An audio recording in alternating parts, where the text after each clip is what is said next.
Hello students, आज के इस वीडियो में मैं कुछ important fill in the blanks बता रही हूँ जो आपके बोर्ड एग्जाम के लिए बहुत इम्पोर्टेंट हैं। तो आप इन्हें करके ज़रूर जाएं। उम्मीद है इसमें से बहुत कुछ आएगा, तो आप थोड़ा समझ के इन्हें याद करें ताकि सेंटेंस यदि चेंज हो जाए तो आप इन्हें आसानी से कर सकें। पहला सेंटेंस है, if he had not been prevented he dash have finished the work in time.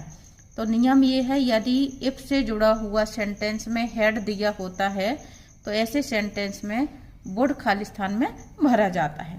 तो आपको ये ध्यान रखना है, इफ हैड प्लस V3 होती है तो आपको वुड भरना है। Work hard लेस्ट you fail. तो जब सेंटेंस में लेस्ट आता है तो बाद वाले सेंटेंस में आने वाली हेल्पिंग वर्ब हमेशा शुड होती है। तो आपके ऑप्शन में कुछ भी दिया हो आप शुड भरेंगे। I prefer coffee tea. तो प्रिफर शब्द के साथ में हमेशा टू आता है, देन नहीं आता। ये कंप्लीटेड डिग्री का एग्जाम्पल है। The box was so heavy that he. यहाँ पे आपको ये ध्यान रखना है, ये पास्ट टेंस दिया हुआ है, बाज हेल्पिंग वर्ब दी है, इसलिए हम इसमें कुडंट भरेंगे। कैन नहीं आ सकता, शुड नहीं आ सकता। नेक्स्ट है आपका डैश डॉग्स सेल्डम बाइट। जब भी शुरुआत में आपको correct form of the verb भरने को आ जाए तो आप ये ऑप्शन में देखें कि क्या वर्ब में कोई में ING वाला ऑप्शन आपको दिया हुआ है। तो हमेशा शुरुआत में या तो ING वाली वर्ब आती है या फिर 2+V1 आती है। तो यहाँ पे 2+V1 है नहीं, तो आपका हमेशा ING ही आएगा इसमें। नेक्स्ट फिर से उसी का मैंने एग्जांपल लिया हुआ है कि यहाँ पे correct form of the verb भरना है। तो इसमें ऑप्शन में देखो आप कि आपके में ING है।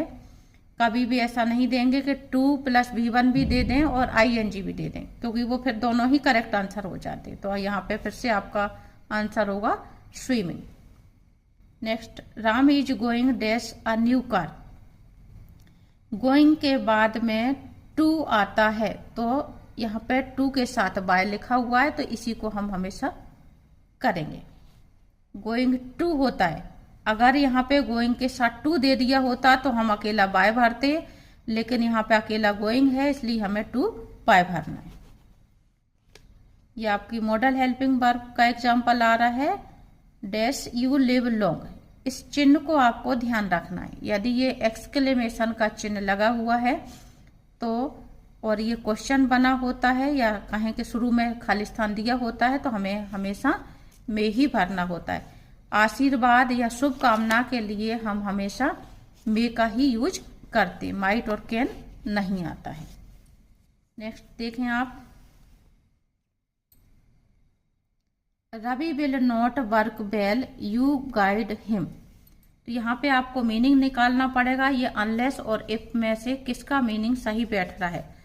तो ये पहला वाला सेंटेंस नेगेटिव दिया हुआ है तो दूसरा सेंटेंस भी नेगेटिव मीनिंग ही देगा, इसलिए आप इसमें अनलेस भरेंगे। तो आप इस तरह से देख सकते हैं, अगर आपको हिंदी मीनिंग निकालना नहीं आता है तो आप ये देखें कि पहला सेंटेंस नेगेटिव है तो दूसरे को भी नेगेटिव रखेंगे तो मीनिंग सेम निकलेगा। तो यहाँ आएगा अनलेस।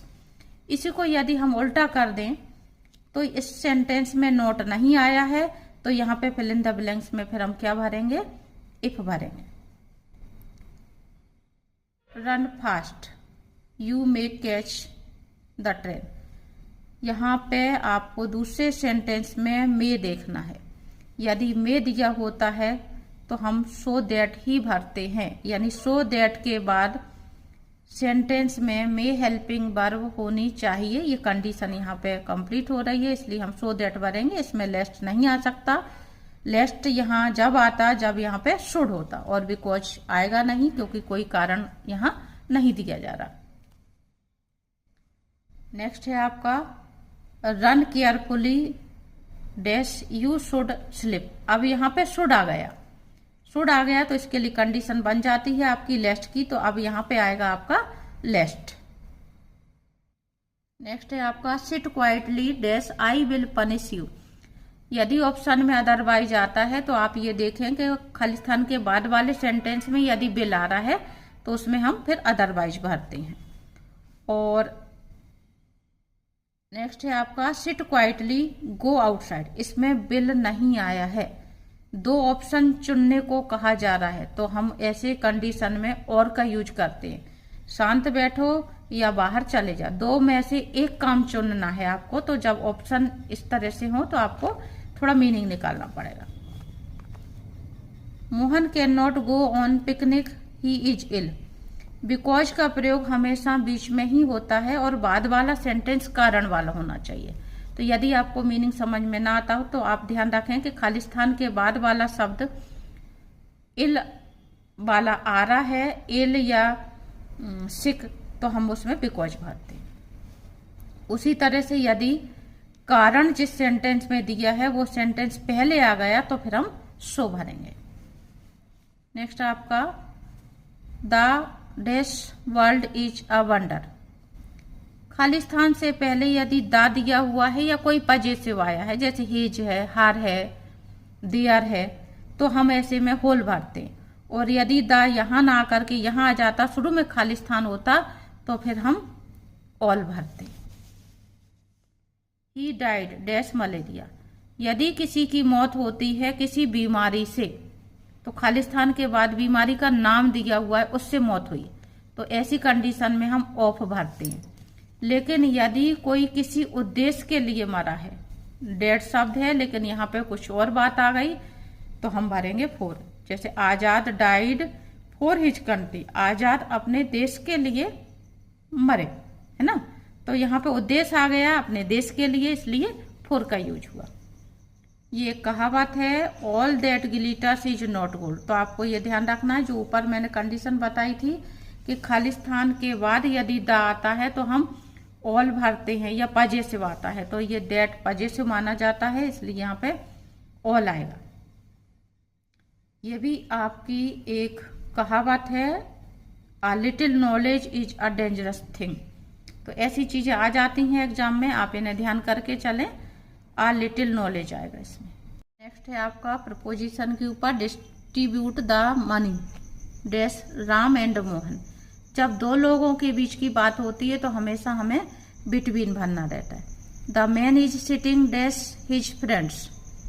तो यहाँ पे हिज फ्रेंड्स प्लूरल शब्द आ गया, तो हम अमोंग भरेंगे। यदि आपको सिंगुलर प्लूरल समझ में नहीं आता है तो आप ये ध्यान रखें कि खाली स्थान के बाद जो शब्द होगा उसमें एस लगा होगा तो वो प्लूरल शब्द हो जाता है, या फिर पीपुल है, चिल्ड्रन है, ये शब्द अपने आप में प्लूरल होते हैं, तो आप ये ध्यान रखें उस तरह से। स्ट्राइक द आयरन, ये भी कहावत है, वाइल इट इज हॉट। तो इसमें वाइल आएगा और व्हेन नहीं आएगा, ये एग्जाम में पहले पूछा जा चुका है। फिर से उसी का उदाहरण आ रहा है बिटवीन का। Radha is sitting between Gita and Sita, 2 की बात हो रही है तो between. He has been living here 2002 since या फोर। जब भी कोई नाम आ जाता है तो हम सिंस भरते हैं, निश्चित समय के लिए, कब के लिए, कब मीनिंग जब निकलता है तो हम सिंस भरते हैं, कितना मीनिंग जब निकलता है तो हम फोर भरते हैं। यहाँ पे आपको एक बात और ध्यान रखनी है, कभी कभार वर्ब की करेक्ट फॉर्म भरने को आ जाती है, तो आप ध्यान रखें जिस सेंटेंस में सिंस का यूज होता है उसमें helping verb has been, have been और वर्ब में आईएनजी होती है। तो कई बार अकेली वर्ब में आईएनजी भरने को आ जाती है, हमें हेल्पिंग वर्ब अपनी मर्जी से लगानी होती है। तो एक वचन सब्जेक्ट के साथ हैज बीन, बहुवचन सब्जेक्ट के साथ हैव बीन भरते हैं।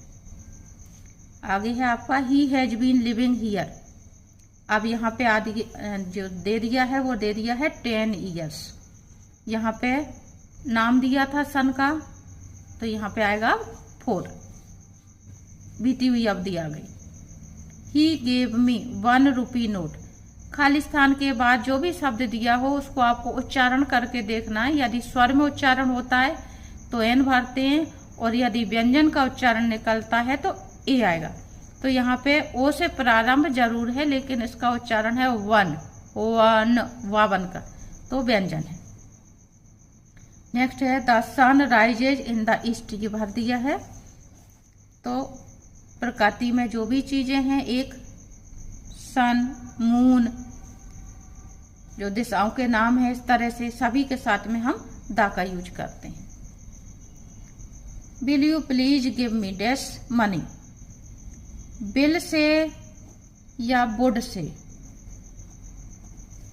सेंटेंस जब भी प्रारंभ होता है या फिर प्लीज शब्द दिया हुआ है सेंटेंस में, तो ऐसा सेंटेंस क्वेश्चन होते हुए भी क्वेश्चन नहीं माना जाता, वो ऑफर माना जाता है, सजेशन माना जाता है।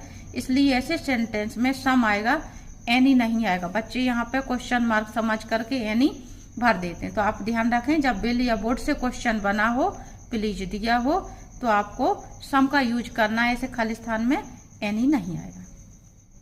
It is 5 o'clock my watch.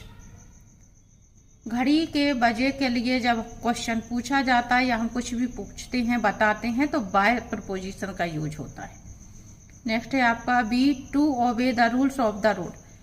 आपको ये ध्यान रखना है, कोई भी चीज जो जरूरी है उसके लिए हम हमेशा मस्ट का यूज करते हैं। तो यदि इस खाली स्थान में ये टू नहीं दिया होता यहाँ पर, तो हमें भरना था मस्ट, लेकिन यहाँ पे खाली स्थान के बाद इन्होंने टू शब्द दिया हुआ है, इसलिए हमको ये आउट शब्द ही भरना पड़ेगा। तो ऐसा कोई भी सेंटेंस जिसमें कोई बात कही जा रही हो कि वो काम जरूरी है, वो नियम जरूरी है, तो हम मस्ट भरते हैं, लेकिन नैतिक कर्तव्य के लिए टू भरा जाता है। तो यहाँ पे फिल इन द ब्लैंक्स के बाद आपको ध्यान रखना है कि टू दिया है तो हम आउट भरेंगे। तो ये मैंने कुछ अपने अनुसार खाली स्थान निकाले थे आपके एग्जाम के लिए, तो आप इसको पढ़ कर के जरूर जाएं, ध्यान करें नियम को, और आप अपना पेपर अच्छे से दे के आएं। उम्मीद करती हूँ आपको समझ में आ गए होंगे और आपका पेपर बहुत अच्छे से कर पाएंगे आप।